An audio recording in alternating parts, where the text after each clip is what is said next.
ગીતા જયંતીના પાવન અવસર નિમિત્તે જય શ્રી કૃષ્ણ ગ્રુપ દ્વારા પ્રભાત ફેરીનું આયોજન કરવામાં આવ્યું હતું. ઐતિહાસિક પ્રભાત ફેરી શહેરના રાજમાર્ગો પર ફરી હતી. ઢોલ નગારા ત્રાંસા સાથે જય જયકાર કરતી આ પ્રભાત ફેરી નીકળી હતી અને પ્રભાત ફેરીનું સૌ વિસ્તારમાં પણ સ્વાગત કરવામાં આવ્યું હતું. મોટી સંખ્યામાં ધર્મપ્રેમી લોકો આ પ્રભાત ફેરીમાં જોડાયા હતા.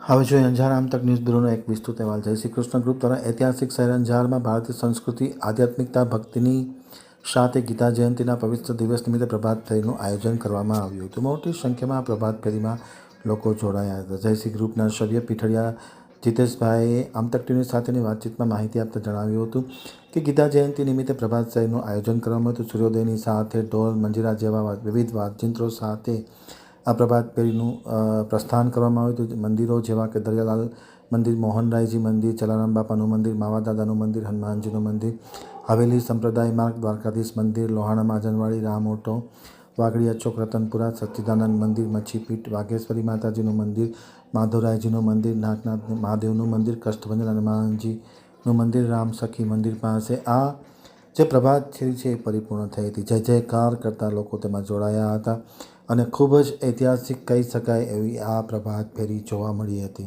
ખાસ કરીને શાસ્ત્રમાં પણ પ્રભાત ફેરીનું ખૂબ મોટું મહત્ત્વ હોય છે, જે આજે જય શ્રી ગ્રુપના ગ્રુપ દ્વારા આ પ્રભાત ફેરી યોજી અને ઉજાગર કરવામાં આવ્યું હતું. મોટી સંખ્યામાં ભાઈઓ બહેનોએ આ પ્રભાત ફેરીમાં ભાગ લીધો હતો. હાથમાં બેનર ધારણ કરી સૌ લોકો આ પ્રભાત ફેરીમાં જોડાયા હતા, આનંદ કિલ્લોલ કર્યો હતો.